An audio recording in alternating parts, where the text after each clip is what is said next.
Welcome to the Childcare Revolution podcast, where we talk about all things childcare. Hi, I'm Patricia. And I'm Stephanie. I'm Tegan. And today we're going to talk about the COVID-19 pandemic and how it's affecting childcare workers. So who would like to start talking about what they're doing right now during this time? I can start. I think I'm in a very privileged and very unique position. I work for a not-for-profit childcare center, and what's been decided by our board of directors and my supervisor is that we're going to be paid until June, at least for now, with the daycare reserve funds, and they also applied for the federal grant, the federal subsidy, to cover 75% of our wages. So that's happening right now. But also, there's no expectation for us to be, quote unquote, working from home. Our director sent a very kind email saying that these are scary times. This is not something that's going to go away in a month or in 2 weeks. So she didn't want us to be stressed about making videos for the children, having Zoom meetings with the children. She just wants us to take care of our health, physical and mental health. And I'm very appreciative of that. But I started doing my videos at my own volition just because I missed doing things for kids. That's amazing to hear. So you were mentioning, Patricia, about the reserve funding that your center has in place. So is that like their own reserve for cases like this? Yeah, for that. Because like this year, we've had, at the beginning of the year, we were dealing with all those strike days, remember? Right. So for our policies at our center, on strike days, we were open. There was no additional charge for the parents, but there was a limit to how many days they could do that because the reserve funding is not, it's not like infinite. It's limited, right? Like it's not infinite, exactly. And our center also has very clear procedures on what happens if something like a pandemic happens. And our original policy was that if the center has to suddenly close for the first 2 weeks, parent fees were not affected. So we closed in the middle of March, right? So our parents did not get those fees back for that month to ensure that we got paid, that staff got paid. And then beyond that, it had to be decided. And of course, we've gone way beyond 2 weeks. Monday will begin week 7 of being away, which is insane. I can't believe how fast that's gone by. It's crazy. Everything's just one whole day. Yeah. So after those first 2 weeks, it was decided the daycare was going to go with that plan that I gave a brief description of. It's so nice to hear that you and other educators at your center are getting such amazing support, but I'm also wondering how other childcare centers that don't have their reserve funding in place, how can they deal with all these things? Because we know that our Minister of Education said that childcare centers won't be allowed to charge parents any fee throughout this pandemic, but programs still have to pay their fixed cost, their rent, rent and utilities and whatever. How can they survive? How is your center, Stephanie? For me, my center had to, air quotations, lay off everybody in order to get the benefit that the government was providing for individuals in regards to the response. But I think that it's hitting them a little bit hard. It's also a very new center that was just opened fall of 2019. Oh my gosh, a baby. It was very, very small in the sense there was only, I'm going to say 15 kids total in the center at the time. And it's a pretty big center. It has a lot of rooms, but they're doing their best as possible to help the staff out. They weren't able to pay our wages, which is obviously understandable. But they're just trying to figure out ways to apply for the business loans. I'm in a for-profit center, so they're just applying for those business loans that the government is providing.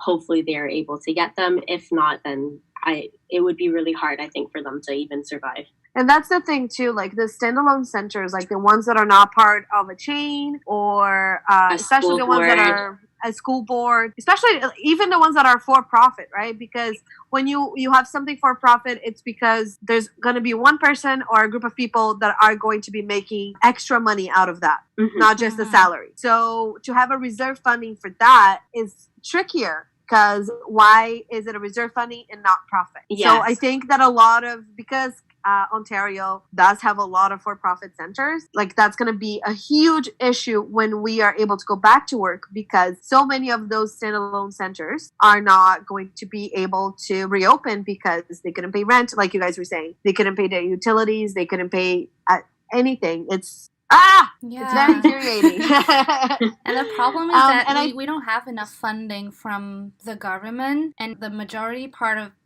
their revenue is from parents' fees. Absolutely, yeah. Yeah. And that's why the parent fees are so high in Toronto. That's why you understand why the government itself had to tell these centers to stop charging the parents, because you can't charge people for something that's not there. But then they didn't think it all the way through and think, okay, what's going to actually happen to the minimal amount of centers that we already have across Canada and in Ontario? Because this is the thing. It's not one isolated thing. It's not just parents are not going to pay the fees because they're not getting the care. Parents can't pay those fees because a lot of parents will get laid off as well, or maybe not be making as much. Or like, I feel like parents who are like wedding photographers, for example. If you're a wedding photographer and all the weddings are canceled right now, you're going to have no income. So even if you did want to pay to ensure that your child does have that spot when we come back from this, where are you going to take that money from? Because you have to pay rent, you have to pay for food for your family, right? It's not just one thing. So it's all related, because childcare centers, they don't have to just pay their staff. They have to pay their bills. And that's where the government needs to come in and intervene, because the staff, yes, I think most of the childcare force in Ontario right now has been laid off. I think that's the reality, because they're either getting EI or the CERB. Or they weren't laid off at first and they had a couple of weeks of pay. Exactly, But now, because we've reached a point where it's been over like 40 days, they've had to access those funds that the government's been offering. I think that my center is only able to do what they're doing because the federal government has done the wage subsidy, because it's impossible to keep paying. I don't know how many staff there are in my center. I'm going to say between 30 and 40. Wow. It's impossible. Like our center really believes in the decent work charter, has very much so embraced it and put practices into place that show that. So that means that we get paid a decent wage. That means that it costs more money to keep this center going, right? It's very complicated. Tegan, what is your center? Do you supply at only one center right now, or more than one? So before all these things happened, I was just applying at this one center. It's a non-for-profit one, and I really like the environment there. It's a very positive workplace, but they also have to lay us off because all that financial burden that they have. Especially because I was only supplying when I didn't have school, so I was not really qualified for any benefits that permanent staff would. But knowing that there are many early childhood educators just like myself out there who were already dealing with precarious work even before the pandemic, they must have been struggling even more during this time of extreme uncertainty.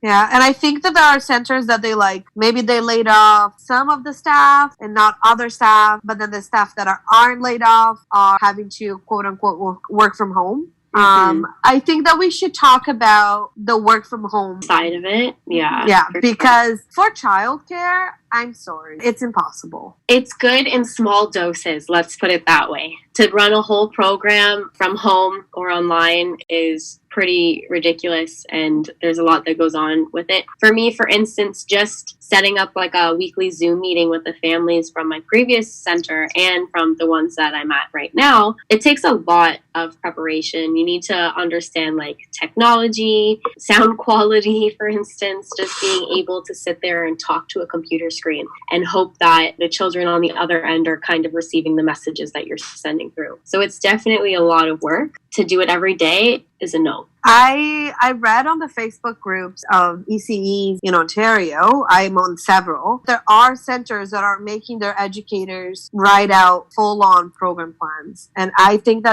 I'm sorry, but that's ridiculous. I see the side of like, we want to reach out and help parents, because this is my belief. You had a kid, you love your child, but you do not want to be a stay-at-home parent. You have your career. That is your right. That doesn't mean that you love your child any less than people who stay at home with their kids. But when this happens and you're forced to be in that position, that is so hard. At the beginning of the pandemic, I kept thinking like, oh my God, I wish I had a child right now because that would give me something to do.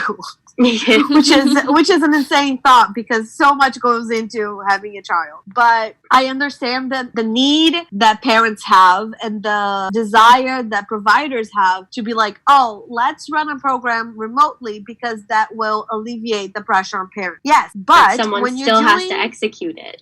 Yeah. Absolutely. And when you're trying to do a circle time on Zoom with 15 kids, that like a circle time in person is already so chaotic because they're little. I did it with 5 children and it was super funny to watch. If anyone has the opportunity to like sit on a Zoom meeting with a bunch of toddlers and preschoolers, highly recommend it. It's hilarious. But it's nothing like what you're used to in the classroom. Like you just hear them all talking at the same time. You can barely get a word in.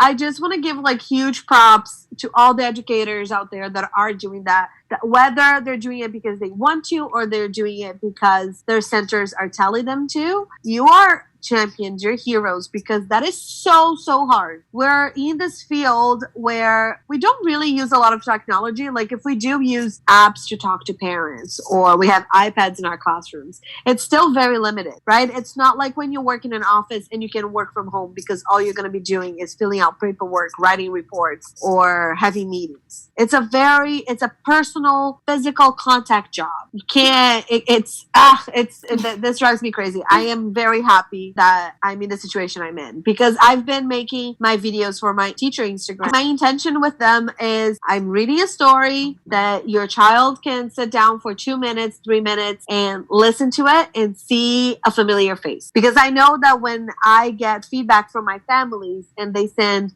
either a picture or video of their child doing an activity that I suggested or saying thank you for the story or anything like that, my whole day changes because I miss their faces, I miss their voices, I even miss their smells. Listening to both experiences of yours, I was thinking that I understand some centers want to keep that working from home for the educators on that program plannings and everything. But as ECEs, how do you think about distance learning in early childhood benefiting children and families? Personally, I know some parents are struggling or even feeling guilty for not being able to school their kids at home. I see that too. Yeah. There's just a lot of feelings right now. There's a lot of being scared. We're all toddlers right now. It's a mess. Basically, yeah. We all have no idea what's going on. Like, I think for parents, and I think it's the idea of what school is in general that makes it more stressful than it needs to be. Taking this time to be at home with your children or to be working on those online learning or remote learning is a perfect time for us to kind of adjust what we usually do and take a more, I'm not going to say lax perspective because doing programming and things like that is not easy. It's very involved. But the fact that you have that time to kind of do it on your own and do it at your own pace and do it at the pace that works best for your child and for your family. Yeah, a great opportunity, I think. Yeah. And I think that's one way to look at it for parents who are feeling very stressed. But what I look at it, it's making me reflect a lot on why don't I work for the school board? Or why don't I go to teachers college and become a teacher?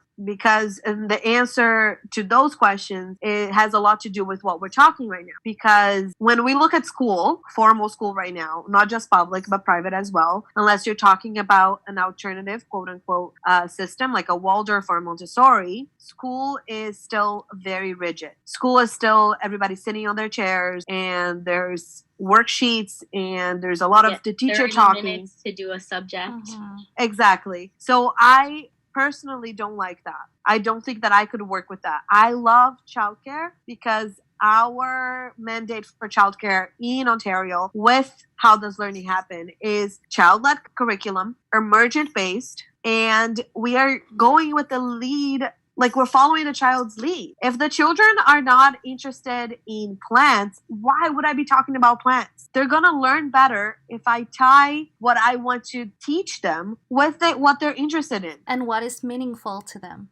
Exactly. That's the whole basis of how does learning happen. And I don't think that a lot of parents that are not in education or childcare, I don't think that they realize that your child, especially your young children under the age of 12, they are going to learn so much from you just playing with them. You don't have to worry about the worksheets. Oh my goodness, they're getting behind on their letters or their numbers. They're going to get there eventually. If right now all they want to do is build ramps for their cars, they're learning so much from that. They're learning spatial learning. They're learning about physics. They're learning about all these things that maybe if they were in a classroom, they wouldn't be learning right now. My center is based in a school, and sometimes I will be chatting, especially at the beginning of the school year or at the end of the school year, I'll be chatting with the school kindergarten staff, whether it's the ECE or the OCT. And we talk a lot about what is getting school ready, because I think a lot of parents have the misconception that getting school ready is okay, so my child's gonna start JK, they're 3.5, but they have to know all their letters and all their numbers, and they have to know how to hold a pencil and write their name. Being school ready right now is having social and emotional skills and working on their self-regulation, because the school day is so different from a childcare day. There's so many more transitions, it's so much more rigid, and the children need to be ready for that. They need to be ready to be like, excuse me, miss whatever, and having a really hard time right now, which sounds bonkers to imagine a 3.5-year-old saying that, but they're not going to say that with those in that way. They're going to communicate by crying, by having a tantrum, by kicking something, by destroying something, avoiding, or by maybe running away or peeing their pants, because that transition from preschool to JK, oh, it is hard, man. You have to go through all of that, being thrown in a classroom with 25 other kids, 2 new teachers. That's cuckoo bananas, like I say to my kids. Yeah, I think this pandemic really reveals issues that we have in our education system right now, the aim of education. I think so too. But I also think, like, I do see a lot of parents struggling because it is exhausting to be with children all day, especially if you didn't choose it. Oh, yeah. Right? Yes. We chose to be in this career. We chose that we like children in mass groupings. It's what our calling is. The same way that I would hate to work in an office, it's natural for, if you're forced to be with children all day, that's going to be a really hard day for you. Oh, yeah. And I think that's what goes to show, like, even though the classroom setting has changed a lot, it just shows how essential our work is every day. Absolutely. I think a lot of parents are sometimes even when we come back from like winter break or a closure or something, just like a time off that the center is closed, sometimes parents are like, oh my gosh, I'm so happy you guys are back. Oh my goodness. Even in some of the Zoom meetings I was just having, they're like, we can't wait for you guys to open again. And the kids miss it too. It's the children actually being the ones going, when am I going to school? When am I going to school? When am I going to school? They also need a break from their houses. They don't want to be 24/7 either. They love their families, they love their things, but they also want to be with their teachers and their friends. Their friends, yeah, and their other toys. They have a whole classroom of other toys that you don't get to see, right? Mm-hmm. I've been looking at all these parents that are struggling, but I also see all these parents that were able to take the pressure off themselves, and just like, some days me and my children are gonna do all these activities, and some days we're just gonna watch a bunch of movies, and they're having a great time. And I was actually talking to one of my cousins, because she's doing that with her kids. She's trying to take the pressure off. And she was saying that these months that we're going to be locked in with our families, these are going to be her kids' first memories, because her kids are really little. And they're going to remember playing with mommy and daddy. They're going to remember playing with their siblings. They're going to remember the good part, right? Because children are not reading the news, right? They're getting the reality from what the grown-ups in their lives are showing them. Obviously, we're talking about children who are in a safe environment and a loving environment, which unfortunately is not the reality for all children. But yeah, this could be also an opportunity to take a step back, try to release some of the parent guilt, because I know that is very real, and enjoy the time with your kids. It's weird to talk about it when I don't have any human children, only feline children, but I know that I know the children I work with I know the parts of all of this that they are loving. Yeah. Just like a little detour of things, though. Tegan, have you heard anything from your center? Have there been any rules that have changed in your setting? Like, is there something different going on? Or, like, have you heard anything from them about possibilities of reopening, of what's going to be encouraged or no? My center is definitely not opening anytime soon. From what I heard from my coworkers, their permanent ECEs have been working from home. They do video meetings 3 times a week where they discuss any news or information they have, also ways to support families and children. They also do video chat with families once a week to kind of check in and provide some activities. But I think reopening takes a lot of planning and considerations that are unfortunately not yet foreseen. Mm-hmm.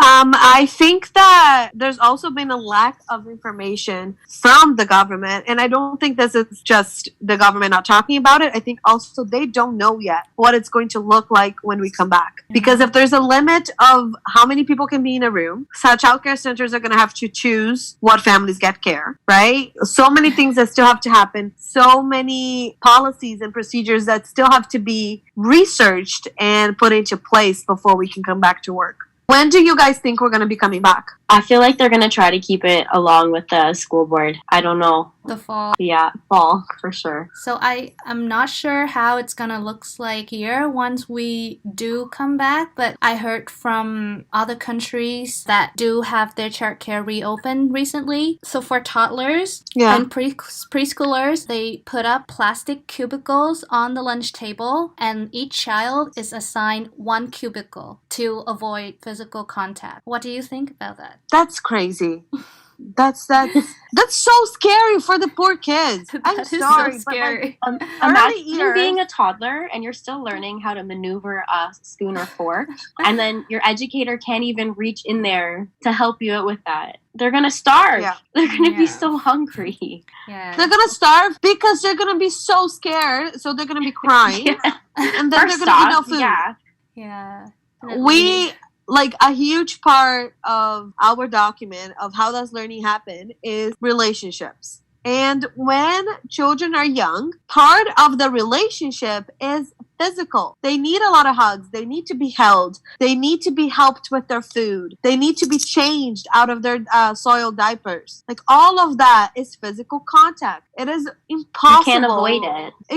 It's impossible to deliver childcare that is not going to scar the children forever like that. Wasn't there already talks to begin with? Because in our profession, for those who don't know, when we change a diaper, we have to wear gloves and then change those gloves at certain points. Make sure you sanitize your hands in between, and after you're done each change, you wash your hands. But wasn't there talk about how even that, to begin with, isn't necessarily, it makes the idea of diaper changing and bowel movements look like, what's the word? Scary. It distances, it distances the educator. Mm-hmm. Or it makes it look like it's something that's gross and that nobody should be doing. So that was already discussions going on before this whole thing happened, and now to think that that type of PPE is going to be amplified is, oh my god, like, are we going to be wearing hazmat suits to go to work?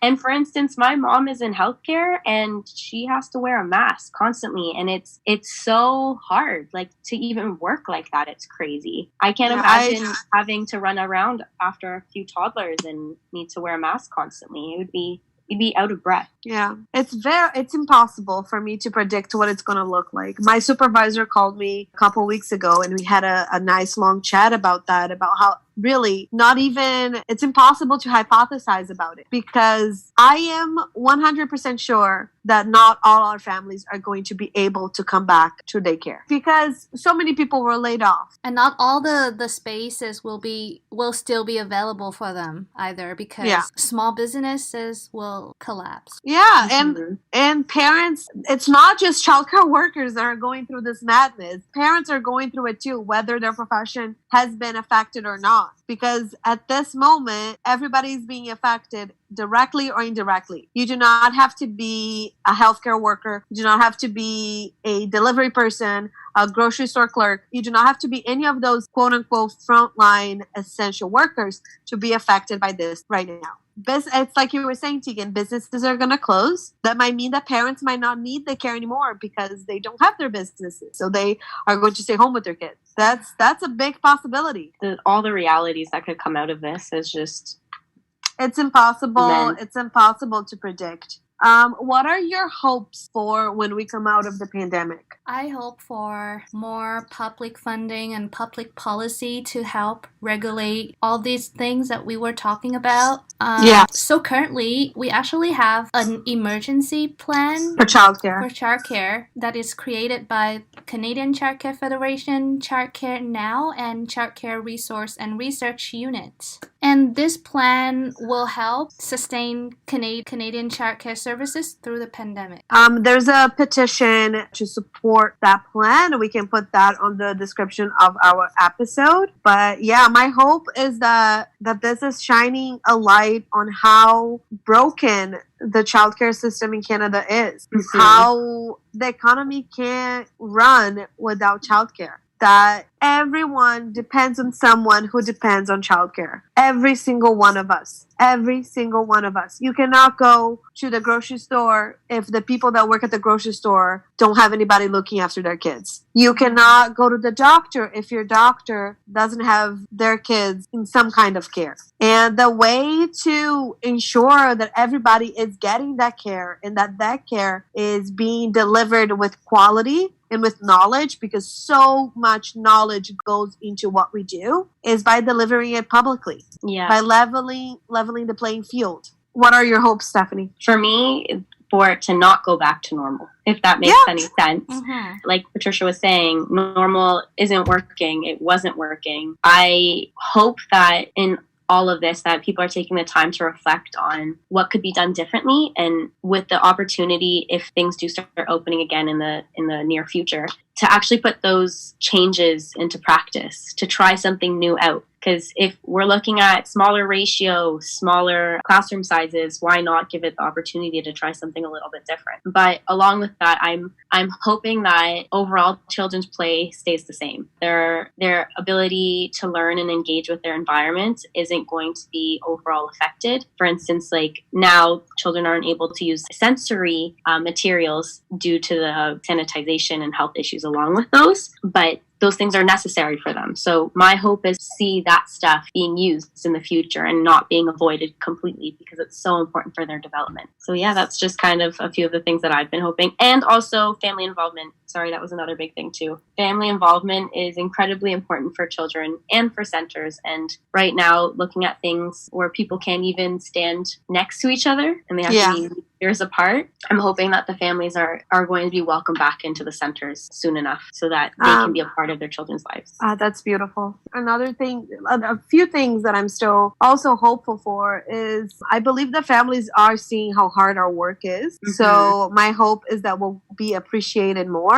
And that doesn't just come with pay and benefits. It comes with being treated well. Yeah. I am lucky enough that most of the families that I work with seem to, quote unquote, like me and treat me like a human being and ask me, oh, hey, Patricia, how was your day? Most of the parents in my preschool room do that. Right? I'm not just a robot that's looking after their children. There is a genuine interest in building that relationship with me as well, because I'm a big part of their children's life. That it shows that we need stronger policies inside centers for sick children. Yes. That they have to stay at home. Mm-hmm. And for sick staff. So many childcare staff across this province have no sick days. And if you do take a day off, it's unpaid. Yeah. That, I'm sorry, but that's insane. Because a lot of them don't even have vacation pay to begin with. And like, if you let's think about the childcare workforce. 98% of us, approximately, are women, right? Mm-hmm. And if we're talking about biological women, if we're talking about cis women, every month-ish, we're getting our periods if we're not on menopause yet. Mm-hmm. If you have really bad cramps, if you have really bad PMS symptoms, it is really hard to do our job. It It is really, really hard. Yeah. If in an ideal world, we would all be able to take a day off on the first day of our period because it's horrible. But how can we even fantasize about that when there's so many of us out there that don't have sick days? I got once told by my supervisor when I was letting her know that I wasn't feeling so well to keep up on my hand washing. Yeah, there was like no like that too. empathy, like no, oh, you've been working really hard. I can tell that you're not feeling so well. Don't mind taking the day off tomorrow, because they don't allow for those things to begin with. They don't allow the extra staff or the supply staff to come in and take your place if you need a day off. Yeah.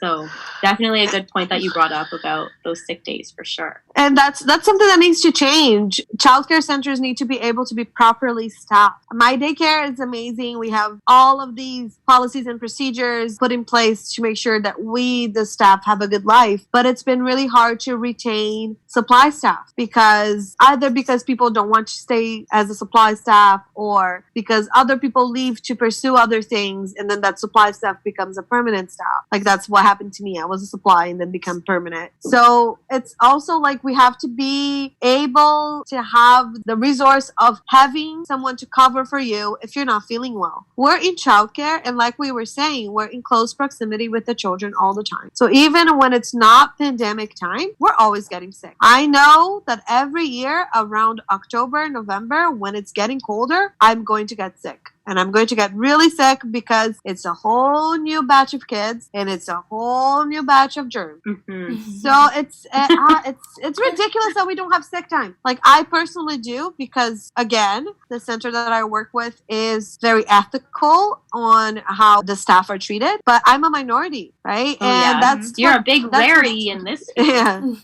That's what pisses me off. Like, when I emailed my supervisor about officially endorsing the Decent Work Charter and signing the paper that the Association of Early Childhood Educators has with the charter, when I was talking to her about that, I quoted Audre Lorde. She's a feminist writer, and she says something along the lines of, I am not free until every other woman is free, even if her shackles are so different from mine. And that's it. I am an early child educator who has an amazing job, but the majority of ECEs out there do not have that. They are working precarious jobs. They have to work multiple jobs to keep their families alive. And I'm not going to stop fighting this fight just because I'm in this awesome position. I want everybody to be in this. This has to be the standard. Having sick days, having vacation pay, getting paid a decent salary, those should be the standards. They should not be the exception. So I think I went off on a little bit of a tangent there, but it's just because a good tangent.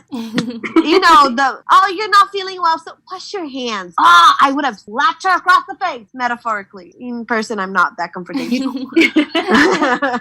It's so bad though, because you're just standing there and you're like dumbfounded. You're like, okay, not like I haven't been. I don't have any skin on my hands left to wash. Like, oh my gosh, I've never had such strong nails. Like, it's been many years since I've had nails like this.